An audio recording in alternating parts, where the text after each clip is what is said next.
una continuidad, y creo que sí podría ayudar un poco. Y pues bueno, como siempre les digo, me da gusto sobre todo cuando podemos intercambiar opiniones en relación a esto, y esto que más que fuera una conferencia, yo pediría que a lo mejor intervenciones de ustedes en cualquier momento como para hacer algún intercambio en los puntos de lo que se vierte hoy, ¿no? Entonces, pues sin más preámbulos, pues empezamos. La que sigue, por favor. ¿Tienen un señalador? Bueno, no sé por qué. Bien, en la primera diapositiva, pues yo creo que ustedes van a ir echando números en base a las presentaciones previas que hayan tenido y en base a lo que les vamos indicando en estos momentos, ¿no? Sabemos y nos queda claro que para el 2025 hay una predicción a través de la OMS donde se considera que la diabetes va a ser considerada como una pandemia a nivel mundial.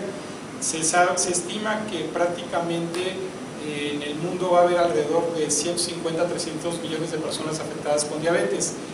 Esto es la perspectiva que se tiene desde el 2001 y desafortunadamente parece que esto no va cambiando. Y uno de los problemas más grandes que tenemos es que cada vez esto se está viendo en personas más jóvenes, y este es un problema que también se está desarrollando más o que está teniendo una incidencia mayor en países en vías de desarrollo. Y nuestro medio pues es un lugar o es un país que se considera en vías de desarrollo, gracias doctor, y de alguna manera pues estas perspectivas desafortunadamente parece ser que no ha habido grandes cambios en el sentido, y eso es lo que quiero platicarles en las próximas diapositivas. La que sigue, por favor.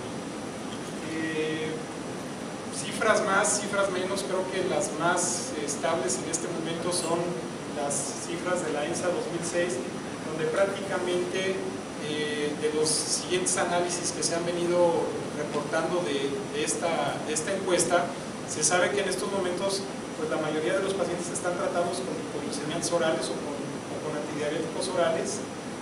Hay un grupo pequeño de pacientes que está tratado con insulina, hay grupos donde están tratados con ambos, hay todavía un 6% de pacientes que no están tratados con nada. No necesariamente esto es una condición propia del paciente. A veces siempre pensamos que las metas de control no se alcanzan porque a lo mejor el paciente no está llevando bien las cosas, y desafortunadamente no necesariamente esto es así. Ahorita les voy a mostrar una diapositiva en este sentido. La dieta prácticamente un 24%, y yo creo que si somos estrictos, ninguna guía de manejo de diabetes en este momento propone como primera línea de acción la dieta, sino siempre es metformina, las otras cosas, cualquier guía que ustedes revisen, ¿no? Aún hasta la norma oficial mexicana. Entonces esto es importante. El ejercicio está manejado un 1.86% y otros con el 6%, ¿no? Entonces, ¿qué quiere decir esto? Que lo que inicialmente aprendimos en las escuelas, donde decía que primero había que hacer un cambio en el estilo de vida, como que realmente no es lo que está sucediendo. Y esto es preocupante porque realmente una de las condiciones que está generando a nivel mundial es que la perspectiva de lo que se espera para el 2025 parece que no hay cambios radicales como para evitar que esto se suceda así. Entonces, ya tenemos uno por cualquier cosa. Gracias. Perdón. Entonces, la perspectiva mundial real es que no se está haciendo algún cambio en lo que se espera para el 2025. La que sigue, por favor. Entonces, yo escuchaba en su sesión anterior donde hablaban de una disminución del 2% de hemoglobina glicosilada. Creo que una reducción del 2% de la hemoglobina glicosilada en un paciente con diabetes es una estrategia o es una meta muy ambiciosa. Realmente lo que está aceptado en estos momentos, de acuerdo a las guías internacionales de manejo del paciente con diabetes, es que prácticamente lo que queremos, ¿me regresas la anterior? Se adelantó, es que lo que nosotros tenemos que tener como meta de control es bajar un 1% de ese valor de hemoglobina glicosilada de manera inicial, ya que el disminuir a 1% este valor nos permite disminuir el riesgo de muerte por diabetes del 21%, de infarto al miocardio del 14%, de daño renal del 37% y daño en la circulación del 43%. Esto es una meta real porque muchas veces nuestros pacientes inicialmente están en 8 o 9 de hemoglobina glicosilada, y si nosotros quisiéramos esperar que en los próximos meses vamos a lograr llevarlo a una hemoglobina de 6, pues prácticamente es muy difícil y también demostrado por algunos artículos donde llevarlos hasta metas de control tan estricta también genera que el paciente desarrolle más complicaciones por los propios fármacos y también se vuelve un problema para tratar al paciente con estas condiciones. Un paciente que experimenta hipoglicemia y que las está experimentando de manera continua es un paciente que lo más probable es que fracase su tratamiento, porque realmente el experimentar síntomas de hipoglicemia es tan severo como sufrir un infarto. La sensación de cuando se baja la glucosa puede ser tan fuerte como la muerte inminente que sientes cuando te va a dar un infarto, ¿no? Descrita normalmente en los libros, este dolor en el pecho, ¿no? Entonces eso genera que primero por el paciente a lo mejor no continúe con el tratamiento y además siempre digo que en la casa tenemos el peor enemigo, ¿no? Digo yo que es la esposa, ¿no? ¿Es cierto? No por las mujeres, ¿no? Pero normalmente el punto es de que el paciente con diabetes se enfrenta a que tener que cambiar en estilos de vida donde a lo mejor la casa no es el mejor lugar para tenerlos, ¿no? Y a veces hasta la misma familia te dice, no, pues come de esto, mira, yo te lo hice, está muy rico, en fin, todo lo que normalmente tenemos que experimentar, ¿no? Entonces, de alguna manera, pues esto no permita que el paciente pueda tener un mejor control, ¿no? Pero bueno, les pongo una perspectiva de lo que llamamos aquí del cáncer por una cuestión. Parece en estos momentos, que es lo que se está estudiando, que algunos fármacos parecen que tienen un efecto aparentemente preventivo en angiogénesis y que parece que eso es lo que se está estudiando y concretamente hablando de la metformina. El UKPDS, que realmente es el estudio epidemiológico más grande donde se ha podido tomar ciertos criterios, primero de clasificación, de buen control del paciente, de todo lo que ustedes perfectamente bien saben de lo que tiene que ser el manejo con diabetes, se ha visto que cuando en grupos, sobre todo de poblaciones asiáticos, han logrado disminuir el riesgo de morir por complicaciones cardiovasculares, parece que no hay un incremento en enfermedades de otro tipo como el cáncer, porque entonces, como son pacientes mayores, pues tendría que haber otro tipo de enfermedades crónicas que pudieran ser la causa de que estos murieran. Y se ha visto que en ellos no hay una mayor incidencia de cáncer y que a lo mejor esto lo han atribuido a alguno de los fármacos que se dan normalmente para el manejo de la diabetes, ¿no? Entre ellos son actualmente algunos efectos pleiotróficos que se están atribuyendo a la metformina y que a partir del 2008 empieza a haber estudios o ensayos clínicos para saber si realmente la metformina puede o no prevenir este tipo de eventos. Por eso los pongo en rojo y es de lo que veremos en los próximos años, ¿no? La que sigue. En estos momentos es una evidencia únicamente epidemiológica. Bueno, miren, necesariamente sería imposible que en nuestro medio el paciente con diabetes se pudiera manejar con un fármaco.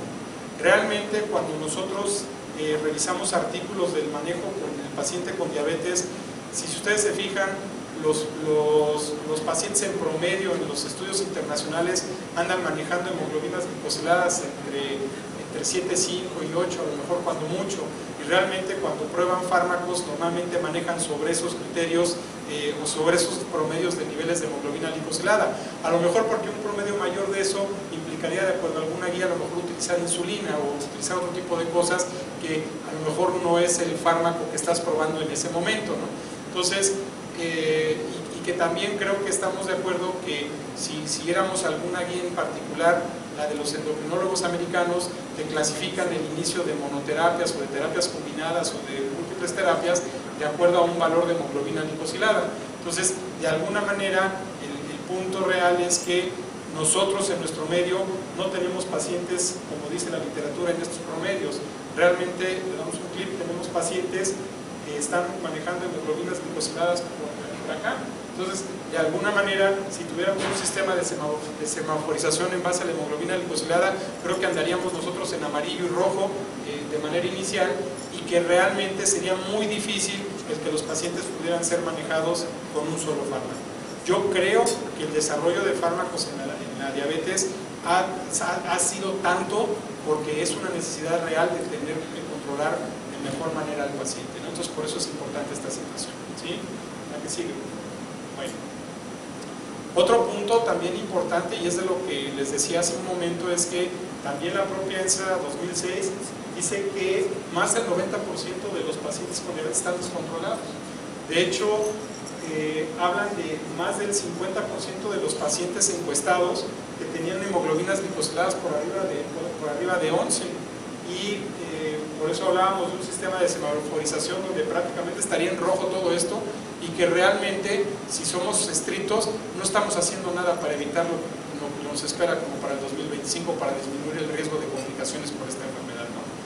El otro punto, que esto lo sumaría el 90% de lo que se menciona en la diapositiva, andan entre hemoglobinas glicosiladas entre 7,1 y 11, y también que prácticamente menos de 7 como meta poblacional es menos del 6% de la población mexicana. Nosotros realmente tenemos un problema de descontrol, y esto se los ponía de ejemplo al inicio de mi plática. Realmente no es únicamente un problema del paciente o de la familia, es un problema también de la manera como estamos tratando al paciente, que tenemos que responsabilizarnos más en el manejo del paciente con diabetes. Yo quisiera que, si estoy mintiendo, que me lo dijeran en este momento, ¿cuántas veces todavía nos seguimos viendo tratamientos donde estamos dando más de 20 miligramos de glibenclamida al día? Esas son prácticas que no deberían de ser, y realmente cualquier día donde revises o donde manejes la información sobre diabetes, pues de todas maneras la sigues manejando, ¿no? Entonces esas son dosis que no se podrían dar, ¿no? Entonces es una condición que no se lo puedes atribuir al paciente, sino es una condición que tiene que ver sobre el manejo de los mismos, ¿no? Y créanme que esto no es un problema de México. En el siguiente artículo que les presento es un estudio que habla de que a lo mejor una intervención de una maniobra educativa en un grupo de pacientes, en un grupo de médicos, comparado con otro grupo donde nada más se les dan pláticas de manejo de diabetes, pues parece que tiene mejores resultados. Esto se observó ya en Estados Unidos, y esto es lo que se empieza a describir, porque interesa saber si realmente estamos haciendo algo para evitar esa pandemia, y parece ser que aún en países donde se gasta mucho en diabetes, parece que no se está logrando esta situación, ¿no? Entonces, lo que menciona este artículo es que acuérdense que actualmente la medicina tiene que aprenderse por competencias, o como que se está tratando de brincar el aprendizaje de conferencias magistrales a la presentación de casos o de análisis de casos donde identificas problemas, para a lo mejor poder tener una intervención más adecuada en ese sentido, ¿no? Entonces, este artículo de la Universidad de Minnesota, en un grupo de 11 centros, lo que vio es que en 40 médicos de manera autorizados para recibir una maniobra de intervención que era de acuerdo a lo que observaban en el expediente clínico de lo que eran los errores más frecuentes en el tratamiento de los pacientes, hacer casos simulados sobre esas situaciones, y en este grupo de 15, se analizaron 15 casos en la mitad de los médicos, y se observó que después de un año